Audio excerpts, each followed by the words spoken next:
and welcome to Inside Your County Government, a podcast that brings you an inside look at the people and events in and around county government that shape our Charles County. I'm your host, Brent Huber. This episode is part of our Inside Our Community series. County government works with associated agencies that play an important role in shaping our community. And over this series, we're going to be exploring what they do, why they're important, and how you can get engaged. So joining us today is Mike Kepferle of the Tobacco Conservancy. And he's here to talk about who they are, what they do, and how they make our community better. Mike, welcome. Thank you.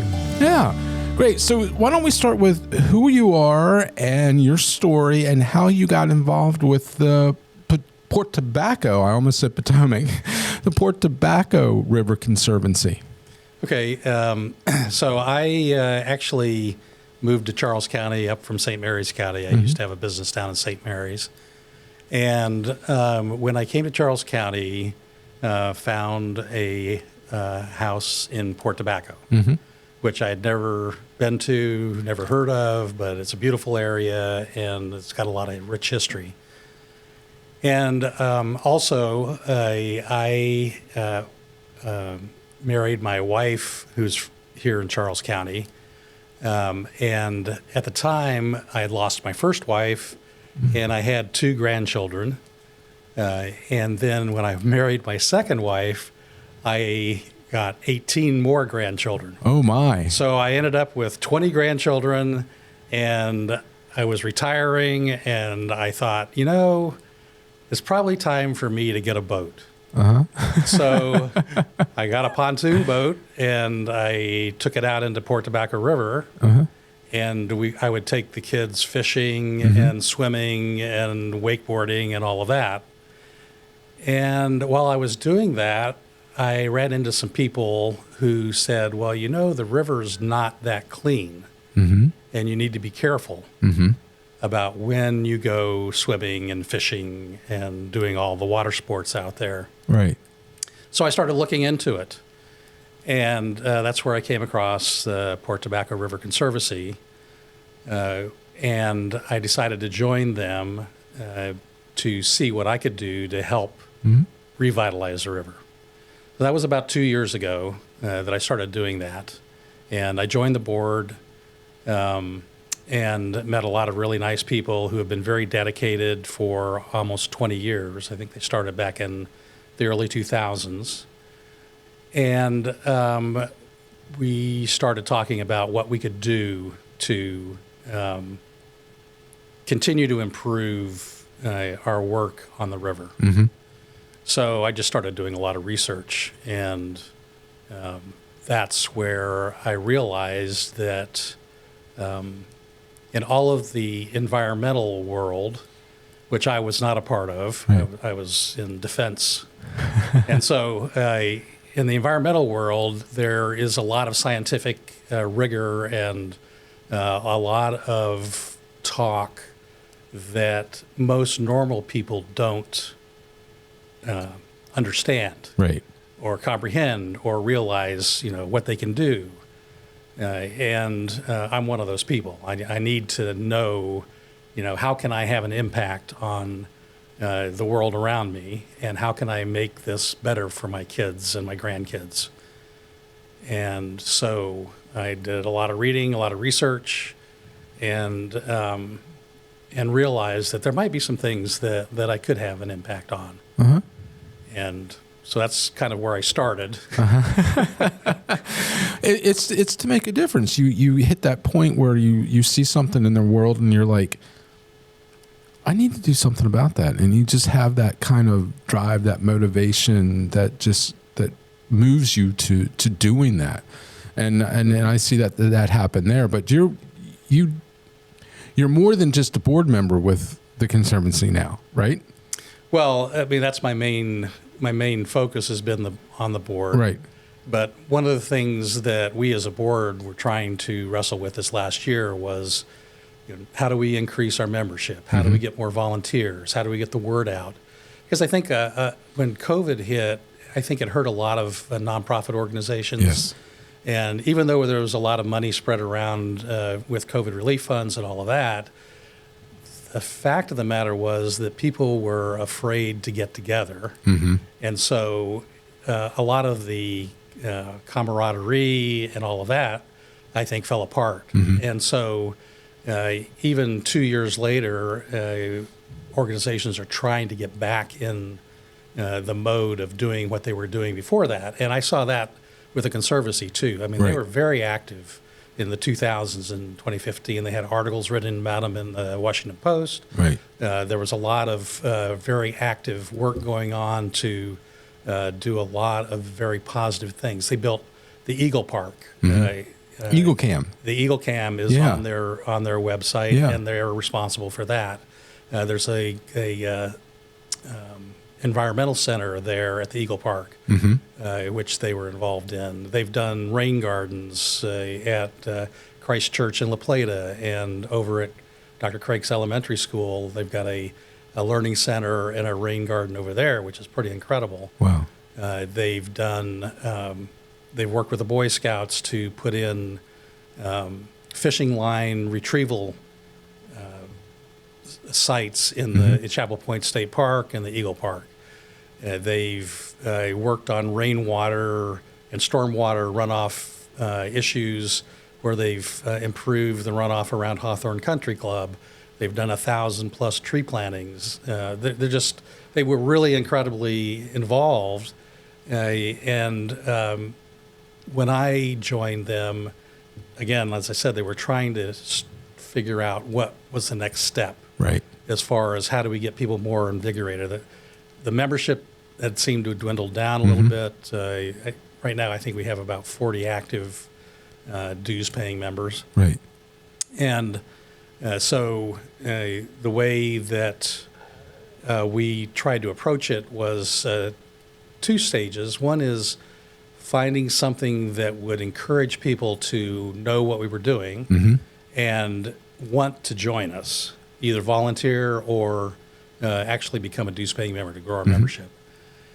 And the other thing is, what kind of a program could we develop that was more long-term and more locally focused?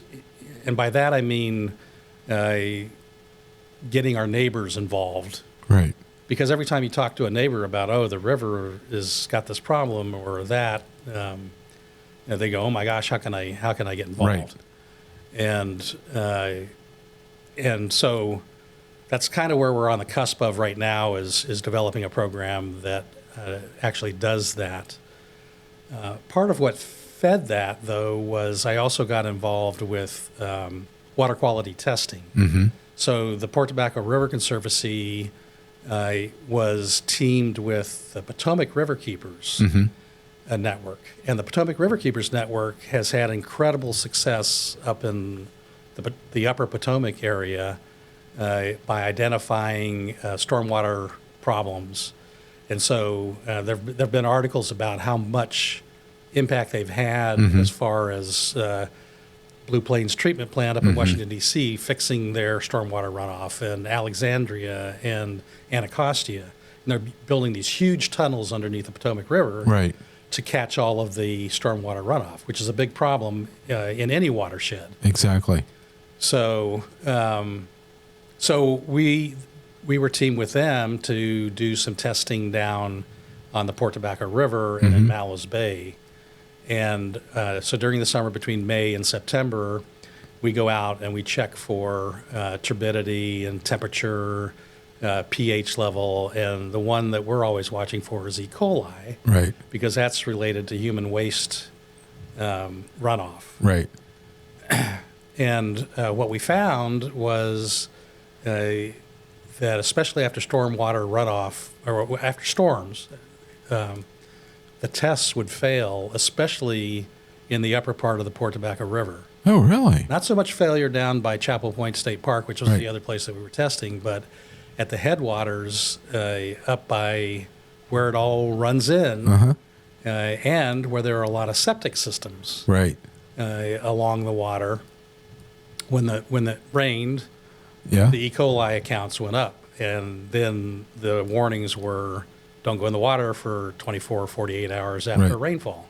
It got to the point where my grandkids were calling it when they say, oh, it rained, Grandpa. is it going to be Pooh River today? Oh, God. Oh, no. But that struck me as but it's a real concern. It is. Definitely. It's an absolutely real concern. Definitely. Yeah. Now you said headwaters, and for people that may not know, let's talk a little bit about where the Port Tobacco River is, because we were talking before we started recording, I said I've lived here all my life and I've always referred to it as Port Tobacco Creek, right. But that's not necessarily accurate, is it? So let's talk about how that river, what the boundaries of the river are, and how it's changed over the years. Because I mean, it used to flow all the way up past the courthouse, back up towards CSM, didn't it? Yes, and in fact, the Port Tobacco River watershed is 47 square miles, or 47 miles, I'm sorry, of creeks and inlets that feed into the river itself. Mm-hmm. So if you are familiar with the Indian Head Rail Trail, that is the headwaters of Port Tobacco Creek.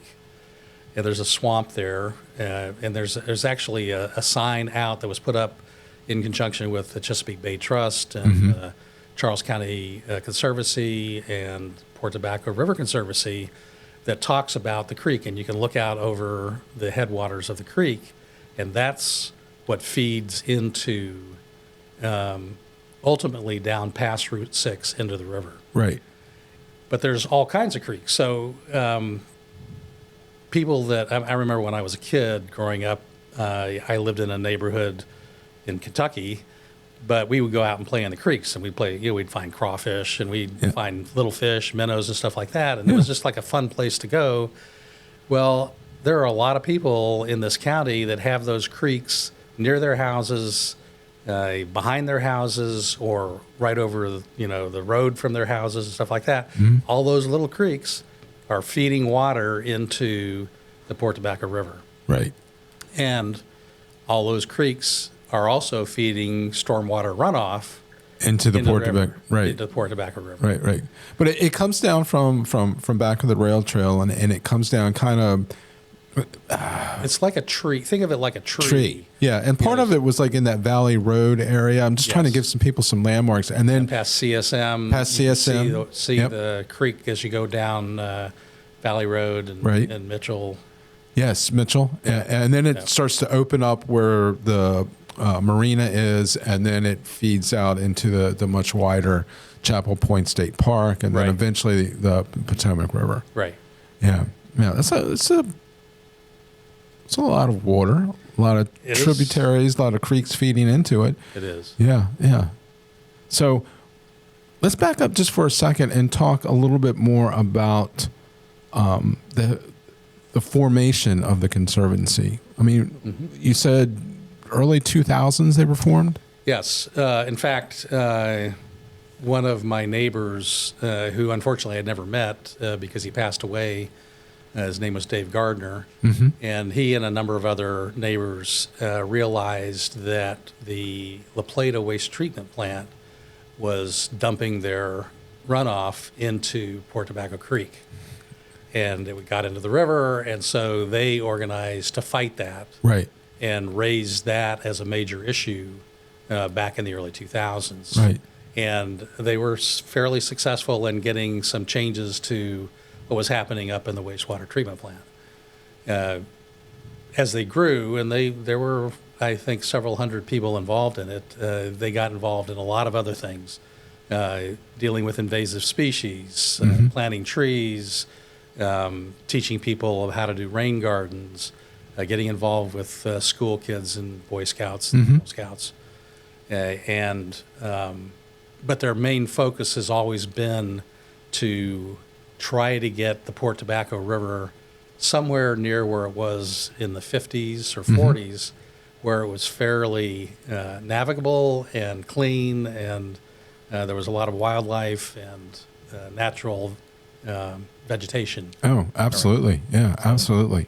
So, we talk about storm runoff, and, you said something about, E. coli and all that, but what really is the condition of the river right now?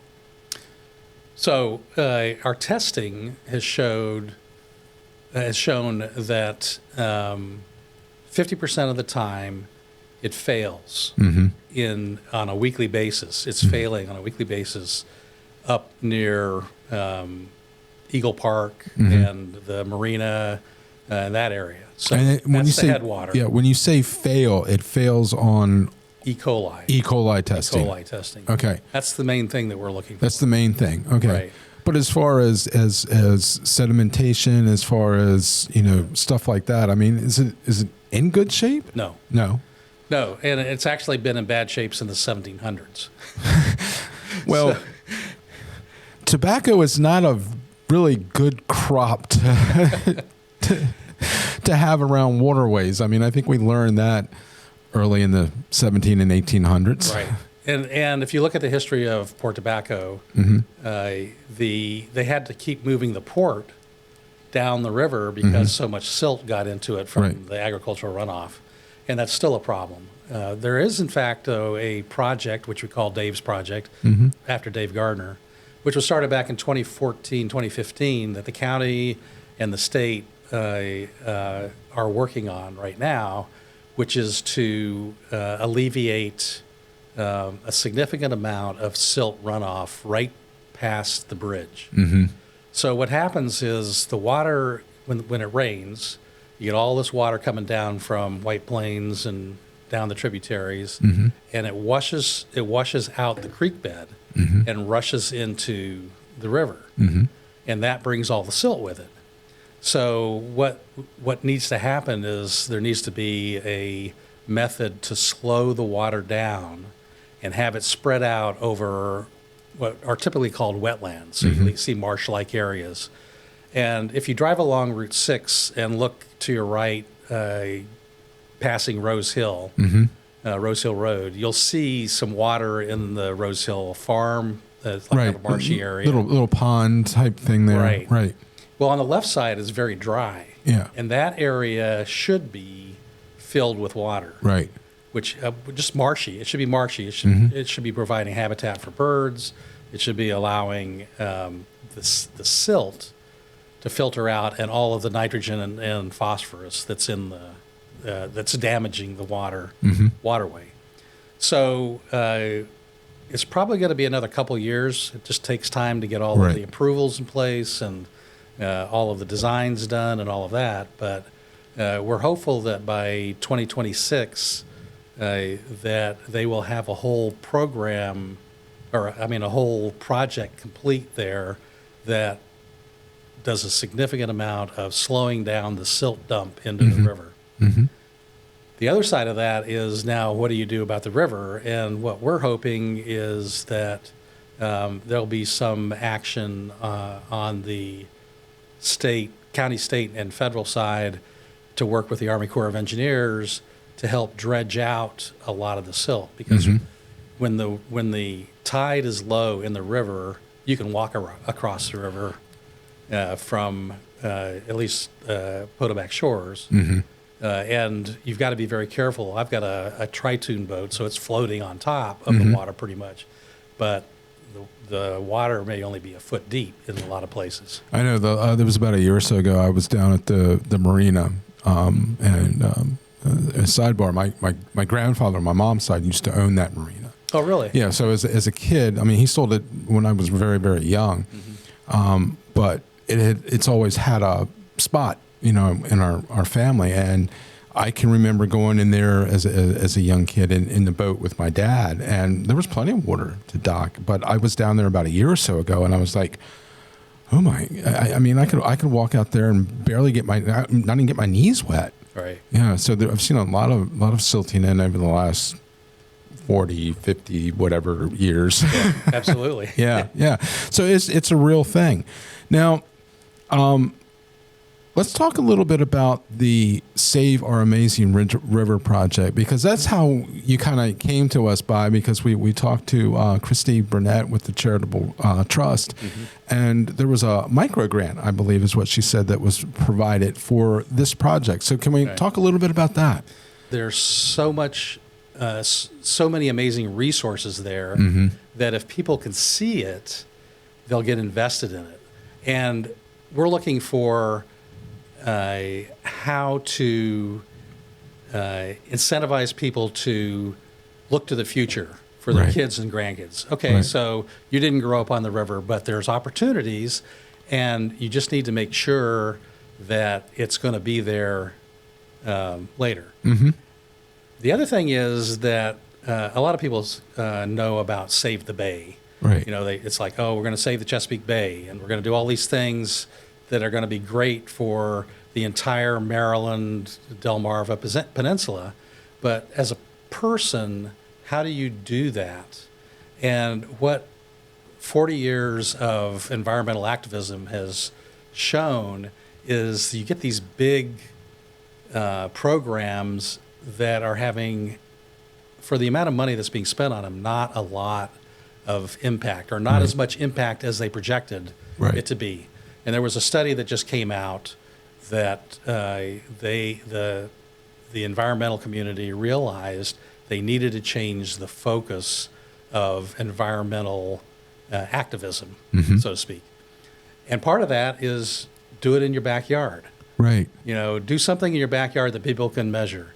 Don't talk about total TMDLs. I can't even remember what it stands for. But the maximum daily load is Right. that's what everybody in the environmental community uses to measure about whether you're being successful or not in reducing the amount of nitrogen or E. coli or whatever. But for the average person, what does that mean? That doesn't mean anything. Right. It doesn't mean anything to me. Right. I mean, it's beginning to a little bit more, but it does mean that what does have an impact for me is if I can take care of my septic system, which I don't know a lot about, but if I can do that, I can prevent this stuff from getting into the river. Right. And that's a problem that we have. Right. And so SOAR was designed to start on a project that's going to be multi-year, we hope. Right. And it's going to require a lot of grants Yeah. or a lot of people to join us that will, do stuff. But the idea is, number one, to raise awareness about septic systems. And then how do you maintain your septic system so that you will not be a major impact on the river? Right. Because the major impacts on the river are septic systems, and if the wastewater treatment plant fails, then that all goes into the river. Anything coming down those creeks is going into the river. Right. Well, Charles County has 30,000 septic tanks. And so anybody that's not on sewer is a potential polluter into not only the Port Tobacco River, But to the Potomac, yeah. But the Potomac eventually. Yeah, absolutely. So we've devised this program, and you wanted me to talk a little bit about the microgrants. Well, we're trying to do a multi-stage approach. So fortunately, we found out that the Charitable Trust had these microgrants of $5,000 each that were pretty good for the initial project that we wanted to do, which was a very focused information campaign for the people that live in the 20677 zip code, which is, we thought it was about 1,100 by what the post office said, but it turned out to be about 780 homes and businesses in that zip code. So it was number one, a controllable group, a measurable group. Measurable, yeah. And we put together a program that said, okay, we're going to send out a request for people to fill out a survey. Right. Do you even know if you have a septic system? Do you know where it is? Do you ever pump it out? I mean, when was the last time you pumped it out? Right. And in the process, we found out that the county has a program also that reimburses people that pump their septic system every 3 years. You can get a reimbursement for part of that. And so we contacted the county, and actually we're working together with them and getting that information out to the people as well. So we send a survey out, we give them the information on the reimbursement, and we say, if you fill out this survey, you can participate in a one-time giveaway of a free pump out, or a pump out up to worth about $400. Yeah. Septic pump out costs between $300 and $400, Yeah. depending on how difficult it is. So anyway, to make a long story longer, the idea was get the people right around the river to realize that we're going to do something here, and get them to respond to us, increase our social media presence, which needed some upgrades, and try to measure what kind of responses we're getting. And it's actually very interesting to me what we're seeing. I mean, I was very optimistic. Oh, we're going to get hundreds of responses. Well, a lot of people are getting a lot of flyers in the mail. Right. So they're kind of they're probably doing what a lot of us do, which is just toss them in the recycling bin.